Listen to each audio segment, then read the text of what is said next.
world could we possibly go from Hosanna, blessed is he who comes in the name of the Lord, Hosanna in the highest heaven, to, on Sunday, to, by Friday, crucify him? How could we go from all glory, laud, and honor, Hosanna to the highest Hosanna, blessed is the one who comes in the name of the Lord, to give us Barabbas?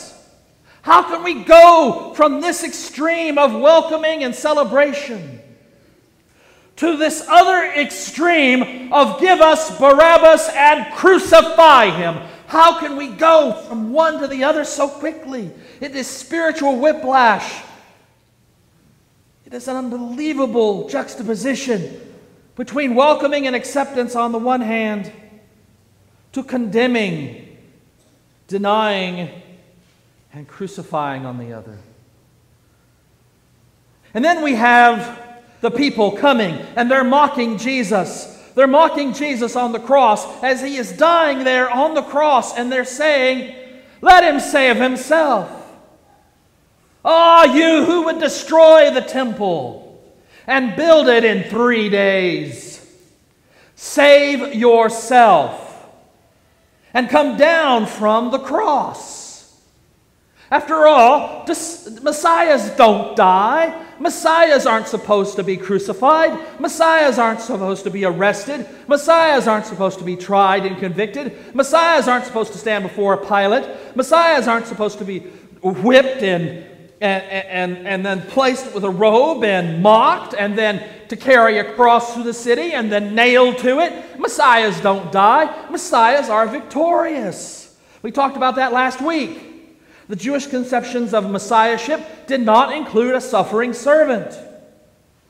They expected a priestly Messiah, one who would establish right worship in the temple, right sacrifice, and right understanding and interpretation of the Torah. They expected a military Messiah, a conquering general who would come and defeat the occupying forces of the Roman Empire, defeat those forces that had come in, those Gentile powers that had come in and taken control of their country. They expected a military Messiah who would throw out the Romans and then establish a new establishment of the kingdom of David, the kingdom of God on earth, in which right worship could occur, in which righteousness in the land could be proclaimed and established.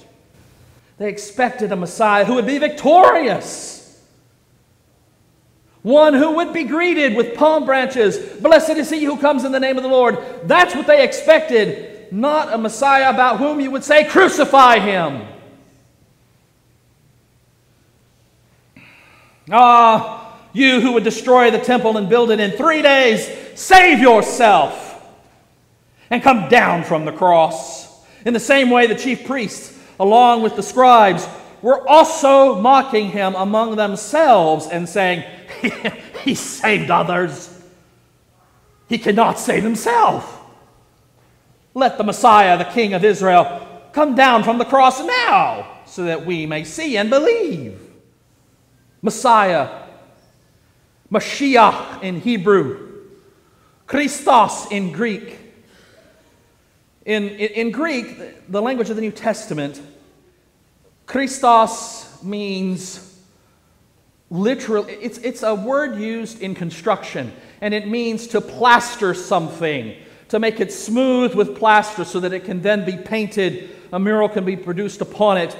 Take plaster and plaster in the rough nooks and crannies on the stone masonry and make the interior wall nice and smooth. Christos means to plaster something, to anoint it thickly and evenly. I use that word to translate the Hebrew word Mashiach, which means anointed one who has been anointed by God, one who has been chosen by God and anointed for ministry, for service. And there were many Messiahs. If you look in the Old Testament, you see there are multiple people who are identified as being Mashiach of the Most High, Mashiach of Almighty God, Messiahs whom God has chosen to do a certain deed, to perform a certain act, to serve as a leader for the people, to serve as an anointed prophet, anointed king, anointed one of God. There were plenty of Messiahs. But then, of course, there is the Messiah. There's a Messiah and there's the Messiah. Okay? Messiahs, however, don't die. They are not victims. They are victorious. They're greeted with palm branches, not shouts of "Crucify him." He saved others, he cannot save himself. Let the Messiah, the King of Israel, because that's what they're expecting him to be. Let this Messiah, the Mashiach, this anointed one, the King of Israel, come down from the cross now so that we may see and believe. If he really is the Messiah, he can bring himself down off that cross. It's not too late. Yes, it looks like he's been defeated, but he could come down off that cross and be victorious over these Romans and strike them all dead and establish the kingdom of God.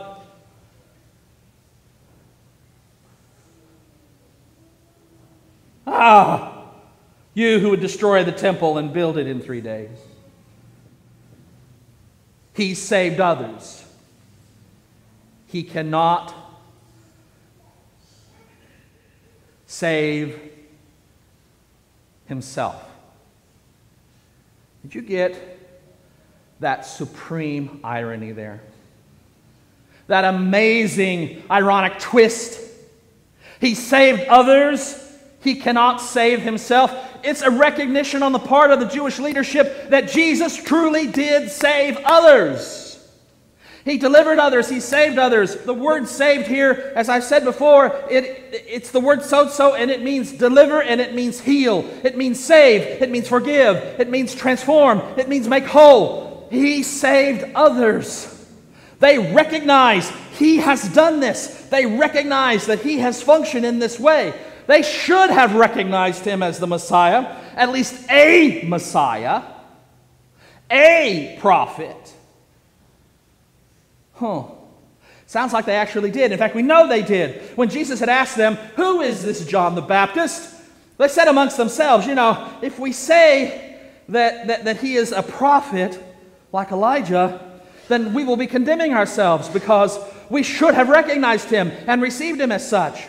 But if we say that he wasn't a prophet like Elijah, then the people will kill us because they believe him to be that. So we're just going to keep shut and say, we don't know who he was. They knew who he was.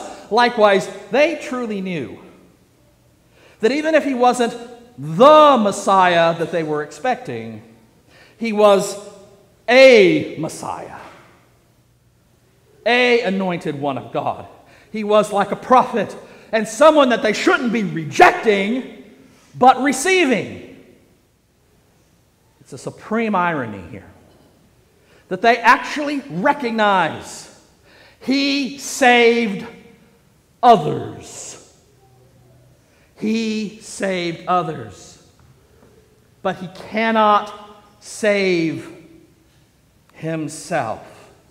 Perhaps a better translation would be, in order to save others, in order to save us, he cannot save himself. Or perhaps, in order to save others, in order to save us, he did not save himself. Or, in order to save others, in order to save us, he gave himself up. And this has been the story all from the beginning, from his incarnation in birth, through his life and his ministry. He continually turned away from himself. He continually turned away from considering his own needs to considering the needs of those around him, to considering the needs of the children in his midst, so that he said to his disciples, "Do not send them away." Considering the needs of the sick in his midst, the women in his midst who were grieving the death of their children and struggling with issues of hemorrhages, he considered their needs before his own, and healed and forgave, and raised, and delivered. Consider the needs of those who were possessed, and he delivered them from their demons, and healed them from their diseases, and delivered them from the oppression of evil that surrounded them. Throughout his entire life and ministry, he was considering others before himself. The very definition of love, to consider the needs of another as more important than or essential to your own need, typified Jesus' life and ministry. Is it any wonder that here he is on the cross, dying, and he could have saved himself, but he does not? He saved others. He saves us. He cannot, would not, will not, did not save himself. He gave himself up for us. To the point that, as over in Luke's Gospel, when Luke is considering and thinking and praying about this passage from Mark's Gospel, and he's using it as the basis for writing his own version of the crucifixion of Jesus, and he comes to this part in the story, he says in verse 34 of chapter 23, Jesus says, "Father, forgive them, for they do not know what they are doing." To the very point of his dying on the cross, to the very point of his death, when they are deriding him and mocking him and saying, "Let him come down from the cross and save himself," he saved others, but he can't save himself. At this point, Luke, in considering this story, remembers that Jesus said, "Father, forgive them, for they do not know what they are doing." Yes, indeed. This Jesus, this coming King, the one about whom we cry, "Blessed is he who comes in the name of the Lord, Hosanna in the highest heaven." This one about whom we proclaim him the Redeemer King. This one, this Jesus, whom we greeted with palm branches on Palm Sunday, and who will then cry, "Crucify him," on Good Friday. This Jesus, this Mashiach, anointed one of God, he saved others. He saved us, to the point of forgiving those who killed him, which, by the way, includes us. He did not save himself, but instead gave himself for us.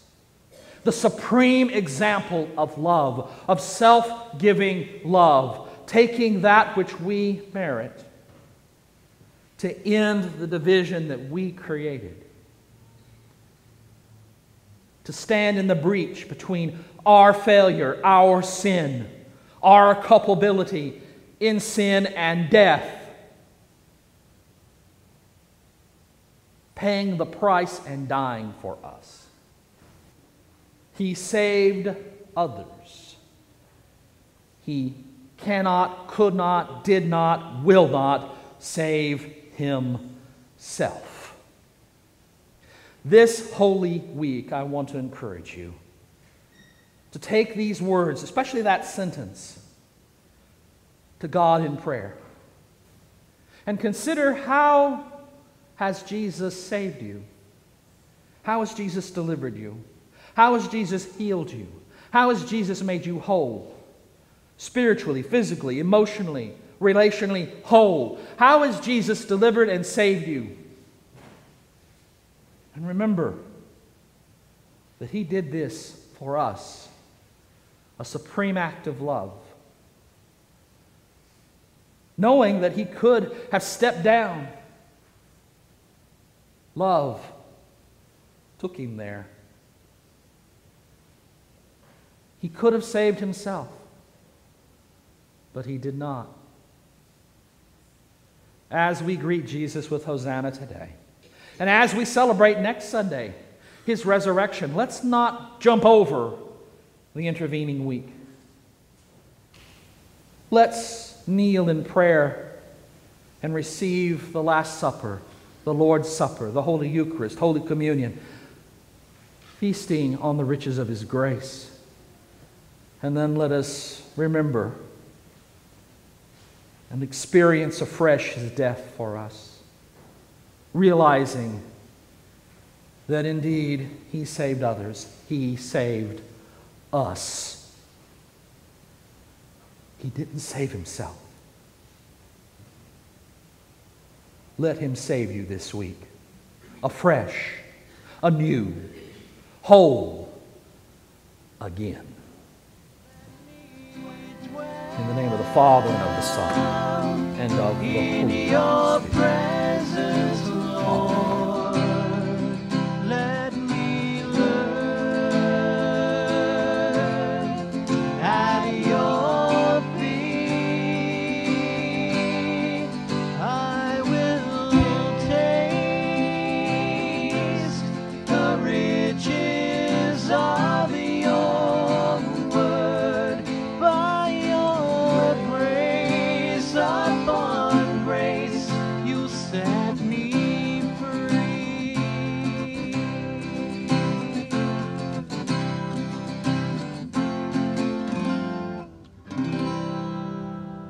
You have been listening to a sermon by Dr. Gregory Neal, Senior Pastor of the First United Methodist Church in Commerce, Texas, and Rector of Grace Incarnate Ministries.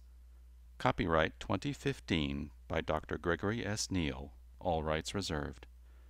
For more information and for other sermons by Dr. Neal, visit us on the web at www.revneal.org. That's www.revneal.org. You are also invited to visit us in person at First United Methodist Church, 1709 Highway 24, Commerce, Texas, 75428. This program was produced by Dr. Greg Neal.